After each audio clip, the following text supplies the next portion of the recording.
ಪಟ್ಟಣದ ಸರ್ಕಾರಿ ಪ್ರಥಮ ದರ್ಜೆ ಕಾಲೇಜಿನ ವಿಶ್ವ ಮಾನವ ಸಭಾಂಗಣದಲ್ಲಿಂದು ಪ್ರಾದೇಶಿಕ ಸಾರಿಗೆ ಅಧಿಕಾರಿಗಳ ಕಚೇರಿ ಚಿತ್ರದುರ್ಗ ಹಾಗೂ ಪಟ್ಟಣದ ವಿನಾಯಕ ಡ್ರೈವಿಂಗ್ ಸ್ಕೂಲ್ ಮತ್ತು ವಾಯು ಮಾಲಿನ್ಯ ಕೇಂದ್ರ ಹಾಗೂ ಸರ್ಕಾರಿ ಪ್ರಥಮ ದರ್ಜೆ ಕಾಲೇಜು ಹೊಸದುರ್ಗ ಇವರುಗಳ ಸಹಯೋಗದಲ್ಲಿ ಪದವಿ ವಿದ್ಯಾರ್ಥಿಗಳಿಗಾಗಿ ಆಯೋಜಿಸಿದ್ದ ವಾಯು ಮಾಲಿನ್ಯ ನಿಯಂತ್ರಣ ಜಾಗೃತಿ ಮಾಸಾಚರಣೆ ಕಾರ್ಯಕ್ರಮ ನಡೆಯಿತು.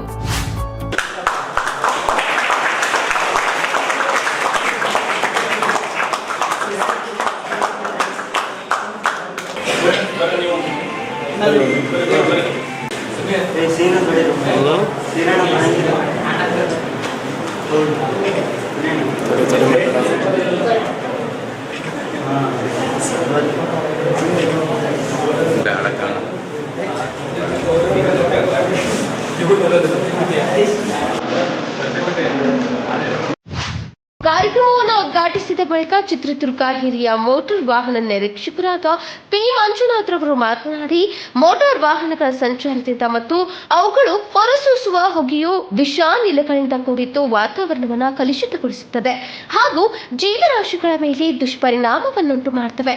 ವಾಯು ಮಾಲಿನ್ಯದಿಂದ ಸಾಕಷ್ಟು ಸಮಸ್ಯೆಗಳನ್ನು ಎದುರಿಸುತ್ತಿದ್ದೇವೆ. ವಾಹನವನ್ನ ಸುಸ್ಥಿತಿಯಲ್ಲಿ ಇಟ್ಟುಕೊಂಡಿರಬೇಕು. ಯಾವುದೇ ವಾಹನದಿಂದ ಹೊಗೆ ಬರಬಾರದು. ಕಾರ್, ಬೈಕ್, ಆಟೋ ಯಾವುದೇ ವಾಹನವಿರಲಿ ಅದರಿಂದ ಹೊರಬಂದ ಹೊಗೆಯಿಂದ ವಾಯು ಮಾಲಿನ್ಯ ಹೆಚ್ಚಾಗುತ್ತದೆ. ಪರಿಸರ ಮಾಲಿನ್ಯದಿಂದ ಮನುಷ್ಯನಿಗೆ ಅನೇಕ ಹಾನಿಕಾರಕ ರೋಗಗಳು ಬರುತ್ತವೆ. ಆದ್ದರಿಂದ ವಾಹನಗಳನ್ನ ಆಗಾಗ್ಗೆ ತಪಾಸಣೆಗೆ ಒಳಪಡಿಸಿ ಹೊಗೆಯನ್ನ ಪರೀಕ್ಷಿಸಿ ವಾಹನಗಳನ್ನ ಓಡಿಸುವಾಗ ಜಾಗೃತವಾಗಿ ಓಡಿಸಿ ಡ್ರೈವಿಂಗ್ ಲೈಸೆನ್ಸ್ ಮಾಡಿಸಿಕೊಳ್ಳಿ. ವಾಹನ ಚಲಾಯಿಸುವಾಗ ಕಡ್ಡಾಯವಾಗಿ ಹೆಲ್ಮೆಟ್ ಮತ್ತು ಸೀಟ್ ಬೆಲ್ಟ್ ಧರಿಸಿ ಕಾನೂನನ್ನ ಉಲ್ಲಂಘಿಸಬೇಡಿ ಎಂದು ಕರೆ ನೀಡಿದರು.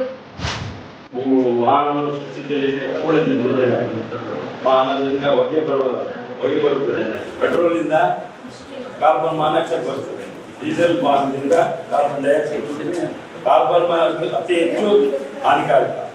ಅದು ನೀವು ಸೇವನೆ ಮಾಡಿದ್ರೆ ನಿಮಗೆ ಅಸ್ತಮಾದ ಜಾಸ್ತಿ ಅಸ್ತಮಾ ಕಾಯಿಲೆ ಬರೋ ಚಾನ್ಸಸ್ ಇರುತ್ತೆ. ಹಾಗೂ ಬೇರೆ ಇತರೆ ಉಸಿರಾಟದ ತೊಂದರೆ ಜಾಸ್ತಿ ಆಗುತ್ತೆ. ನೀವೆಲ್ಲ ನಿಮ್ಮ ಸ್ಟೂಡೆಂಟ್ಸ್ ಮುಂದಿನ ಭವಿಷ್ಯ ನಿಮಗೆಲ್ಲ ಗೊತ್ತಿರಬಹುದು. ನೀವು ಏನು ವೆಹಿಕಲ್ ಲೈಸೆನ್ಸ್ ಕಾರಣಕ್ಕೆ ಮುಂಚೆ ಅದ್ರ ವಾಯು ದುಷ್ಪರಿಣಾಮ ಏನೇನು ಆಗ್ತದೆ ಗೊತ್ತಿರಬೇಕು ನಿಮಗೆಲ್ಲ. ನೆಕ್ಸ್ಟ್ ನೀವು ಲೈಸೆನ್ಸ್ ತಗೊಳಕ್ಕೆ ಹೋಗ್ತೀರಾ, ಅವಾಗ ಅಟ್ಲೀಸ್ಟ್ ನಿಮಗೆ ಮಿನಿಮಮ್ ಐಡಿಯಾ ಹೇಳ್ಬೋದು. ಏನಂದ್ರೆ ನೀವೆಲ್ಲ ಮುಂಚೆ ಎಲ್ಲ ಬಂದು ಆಫೀಸರ್ ತಗೊಳ್ತಿದ್ವಿ, ಟೆಸ್ಟ್ ಇರ್ತಿದ್ರು, ಎಕ್ಸಾಮ್ ಇರ್ತಿದ್ರು. ಇಲ್ಲ, ಇದೆಲ್ಲ ಆನ್ಲೈನ್ ಆಗ್ಬಿಟ್ಟಿದೆ. ನೋಡಿದ್ರೆ ಆನ್ಲೈನ್ ಆದರೆ ಆನ್ಲೈನ್ ಎಕ್ಸಾಮ್ ಬರೆದು ಡಿಎಲಿ ಮಾತ್ರ ಬರ್ತೀರಾ. ಡಿಎಲಿ ಬಂದ ಬರೀ ಗಾಡಿ ಓಡಿಸೋದು ಒಂದೇ ಅಲ್ಲ, ವೆಹಿಕಲ್ ಯಾವ ರೀತಿ ಓಡಿಸ್ಬೇಕು, ಸಂಚಾರ ವಾಹನ ಯಾವ ಥರ ಸಂಚಾರ ನಿಯಮಗಳನ್ನು ಯಾವ ಥರ ಪಾಲಿಸಬೇಕು ಗೊತ್ತಿರ್ಬೇಕು ನಿಮಗೆ. ವಾಯು ಮಾಲಿನ್ಯದ ಬಗ್ಗೆ ತಿಳ್ಕೊಬೇಕು ಚೆನ್ನಾಗಿ. 4 ಸುತ್ತಿಟ್ಟು ಮಾತ್ರ ಹೊಗೆ ಕಣೆ ಬರುತ್ತೆ. ಅವಾಗ ವಾಹನ ತಪಾಸಣೆ ಮಾಡಬೇಕು.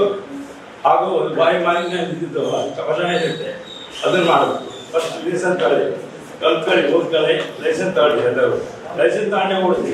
ನೀವು ಅಂಡರ್ ಜಾಬಿಲ್ಲ ಇಲ್ಲಿ ಅಲ್ಲ, ಯಾಕಂದ್ರೆ ಬರೋದಿಲ್ಲ, ಅಂಡರ್ ಜಾಬಿಲ್ಲ ವಿತಿನ್ 18 ಯಾರು ಇರಲ್ಲ. ಇಲ್ಲಿ ವಿತಿನ್ 18 ಇದ್ದರೆ 25,000 ಅವ್ರಿಗೆ ದಂಡ.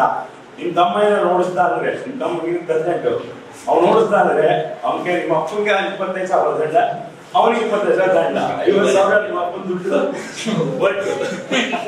ಅದೇ ಸರ್, ದಂಡಕ್ಕೆ ಬೇಡ್ರಿ. ನೀವು ಲೈಸೆನ್ಸ್ ಮುಖ್ಯ ಅಂತ ಹೇಳಿ ದಯವಿಟ್ಟು ಎಲ್ಲ ಲೈಸೆನ್ಸ್ ತಗೊಳ್ಳೋಕೆ ಪ್ರಯತ್ನ ಮಾಡಿ. ಆಯ್ತಾ? ವಿದ್ಯಾರ್ಥಿ ಒಂದು ಸಮುದಾಯವನ್ನ, ಯುವ ಸಮುದಾಯವನ್ನ ನಾವು ಉಳಿಸಬೇಕಾಗಿದ್ದಂಥದ್ದು ಸರಿದಾರಿನಲ್ಲಿ ನಡೆಸಬೇಕು ಅಂತಂದ್ರೆ ಈ ಎಲ್ಲ ಒಂದು ಮಾಲಿನ್ಯ ನಿಯಂತ್ರಣ ಇರ್ಬೋದು. ಮತ್ತೆ ನಾವು ಬೈಕ್ ಅನ್ನ ರೈಡ್ ಮಾಡುವಂತ ಸಂದರ್ಭದಲ್ಲಿ ಹೇಗೆ ನೀವು ವಾಹನವನ್ನ ಚಲಾಯಿಸಬೇಕು, ಹೇಗೆ ವಾಹನವನ್ನ ಓಡಿಸಬೇಕು, ಆ ರಸ್ತೆಯ ಒಂದು ಬದಿನಲ್ಲಿ ಓಡಾಡುವಂತ ಸಂದರ್ಭ ಇರ್ಬೋದು, ಅದು ವೆಹಿಕಲ್ ಅನ್ನ ಚಾಲನೆ ಮಾಡುವ ಸಂದರ್ಭದಲ್ಲಿ ಕೆಲವೊಂದು ವಿಧಿವಿಧಾನಗಳನ್ನ ನೀವು ತಿಳ್ಕೊಂಡ್ರೆ ಆಗ್ತಕ್ಕಂಥ ಆಕ್ಸಿಡೆಂಟ್ ಗಳನ್ನ ತಪ್ಪಿಸೋದಕ್ಕೆ ಸಾಧ್ಯ ಆಗುತ್ತೆ. ಜೊತೆಗೆ ವಾಯು ಮಾಲಿನ್ಯವನ್ನು ತಡೆಗಟ್ಟೋದ್ರಿಂದ ನಾವು ಆರೋಗ್ಯಕರ ಸಮಾಜವನ್ನ ನಿರ್ಮಾಣ ಮಾಡ್ಲಿಕ್ಕೆ ಸಾಧ್ಯ ಆಗುತ್ತೆ. ಆರೋಗ್ಯಕರ ಸಮಾಜವನ್ನು ನಿರ್ಮಾಣ ಮಾಡ್ಬೇಕು ಅಂತಂದ್ರೆ ನಾವು ಏನೇನು ನಮ್ಮ ಒಂದು ಸಮಾಜವನ್ನ ನಾವು ಯಾವ ರೀತಿ ರಕ್ಷಿಸಿಕೊಡ್ಬೇಕು ಅನ್ನೋದು ನಮಗೆ ಗೊತ್ತಿರಬೇಕು. ಒಂದು ವಾಯು ಮಾಲಿನ್ಯ ಒಂದು ಸರ್ಟಿಫಿಕೇಟ್ ಕಂಪಲ್ಸರಿ ಬೇಕು. ನಾಳೆ ಏನಾದ್ರು ಅಪಘಾತ ಆದಾಗ ಅದು ಇನ್ಶೂರೆನ್ಸ್ ಕಂಪ್ನಿಯವರು ಕೇಳಕ್ಕೆ ಹೇಳ್ತಾರೆ. ಹಾಗಾಗಿ ನಿಮ್ಮಲ್ಲಿ ಯಾವ ವಾಹನ ನೀವು ಓಡಿಸಿದ್ರೆ ಇನ್ಶೂರೆನ್ಸ್ ಮತ್ತು ವಾಯು ಮಾಲಿನ್ಯ ಸರ್ಟಿಫಿಕೇಟ್ ಅಗತ್ಯ ಅಂತ ಹೇಳ್ತಾ ಇದ್ರ ಬಗ್ಗೆ ಸಾಹೇಬರು ಕೂಡ ಹೇಳಿದ್ದಾರೆ. ಎಲ್ಲ ಲೈಸೆನ್ಸ್ ತಗೊಳ್ಳಿ ಅಂತ. ನಿಮ್ಮ ಕಾಲೇಜಲ್ಲಿ ಎಷ್ಟು ವಿದ್ಯಾರ್ಥಿನೇ ಇರ್ತಾರ ಅಷ್ಟು ಜನ ಕೂಡ ಆದಷ್ಟು ಲೈಸೆನ್ಸ್ ತಗೊಳ್ಳೋಕ್ಕೆ ಪ್ರಯತ್ನ ಪಡಿ. ಈಗ ಮುಂದೆ ಇನ್ನು ಕಾನೂನೆಲ್ಲ ಬದಲಾಗ್ತಾ ಹೋಗ್ತದೆ. ಆದಷ್ಟು ಬೇಗ ನೀವು ಲೈಸೆನ್ಸ್ ತಗೊಳ್ಳಿ ಅಂತ ಹೇಳ್ತಾ ನನ್ನ ಮಾತು. ಬಹುಶಃ ಏರ್ ಪೊಲ್ಯೂಷನ್ ಆಗ್ಬಿಟ್ಟು ನಮ್ಗೆ ಸರಿಯಾಗಿ ಉಸಿರಾಟ ಮಾಡಕ್ಕಾಗ್ತಿಲ್ಲ. ಡೆಲ್ಲಿಯಲ್ಲೆಲ್ಲ ಒಂದ್ ಕಡೆ ಸಾಕಷ್ಟು ವಾಯು ಮಾಲಿನ್ಯದಿಂದ ಅನೇಕ ತೊಂದರೆ ಆಯ್ತು. ಅದು ಪೇಪರ್ ನಲ್ಲಿ ಮತ್ತೆ ಟಿವಿನಲ್ಲಿ ನೋಡಿದ್ರ ಸಾಕಷ್ಟು ತೊಂದರೆಗಳಾಗ್ತದೆ. ಅಂತ ಒಂದು ವಾಯು ಮಾಲಿನ್ಯವನ್ನು ತಡೆಗಟ್ಟಲಿಕ್ಕೆ ಆ ಒಂದು ಉದ್ದೇಶವನ್ನು ಇಟ್ಕೊಂಡು ಈ ಆರ್ಟಿಒ ಕಚೇರಿಯವರು ನಮ್ಮ ಕಾಲೇಜಲ್ಲಿ ಈ ಒಂದು ಕಾರ್ಯಕ್ರಮ ಏರ್ಪಡಿಸಿದ್ದಾರೆ. ಇಲ್ಲಿ ವಾಯು ಮಾಲಿನ್ಯಕ್ಕೆ ಕಾರಣ ಅಂದ್ರೆ ಸಾಕಷ್ಟು ನೀವು ಪದವಿ ವಿದ್ಯಾರ್ಥಿಗಳು ನಿಮಗೆ ಗೊತ್ತಿದೆ, ಈಗಾಗಲೇ ಸಾಕಷ್ಟು ಅರಣ್ಯವನ್ನ ನಾಶ ಮಾಡ್ತಾ ಇದ್ದಾರೆ. ಅರಣ್ಯ ಎಷ್ಟು ಮಿನಿಮಮ್ ಆಗಿರ್ಬೇಕಾಗಿತ್ತು ಅಷ್ಟು ಇಲ್ಲ. ಯಾಕಂದ್ರೆ ಮನುಷ್ಯ ನನಗೆ ಏನು ಬದುಕಲಿಕ್ಕೆ ಏನ್ ಬೇಕೋ ಅದು ಆಚೆಯಿಂದ ಅವನ ದುರಾಸೆಯಿಂದ ಏನಾಗ್ತಾ ಇದೆ, ಇವತ್ತು ಅರಣ್ಯವನ್ನ ನಾಶ ಮಾಡ್ತಾ ಇದ್ದಾನೆ.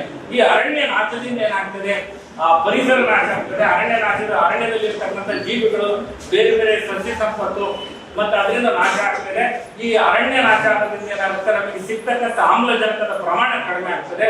ಸೊ ಆ ಪ್ರಮಾಣ ಕಡಿಮೆ ಆದಾಗ ಏನಾಗುತ್ತೆ, ಗಾಳಿಯಲ್ಲಿ ಏನು ಬೇರೆ ಬೇರೆ ಅನಿಲಗಳು ಸೇರ್ಕೊಳ್ತವೆ.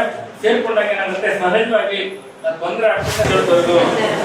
ಈ ಸಾರಿಗೆ ನಾವು ವಾಹನವನ್ನು ಚಲಿಸಬೇಕಾದ್ರೆ ಏನೆಲ್ಲ ರೂಲ್ಸ್ಗಳನ್ನ ಪಾಲನೆ ಮಾಡಬೇಕು, ಜೊತೆಗೆ ವಾಯು ಮಾಲಿನ್ಯದ ಬಗ್ಗೆ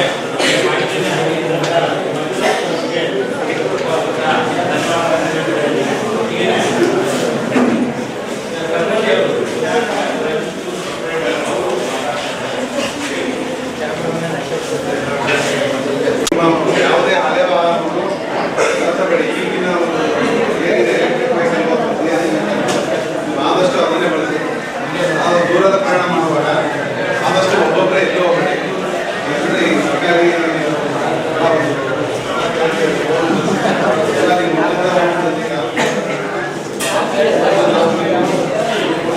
ವಾಯುಮಾಲಿನ್ಯ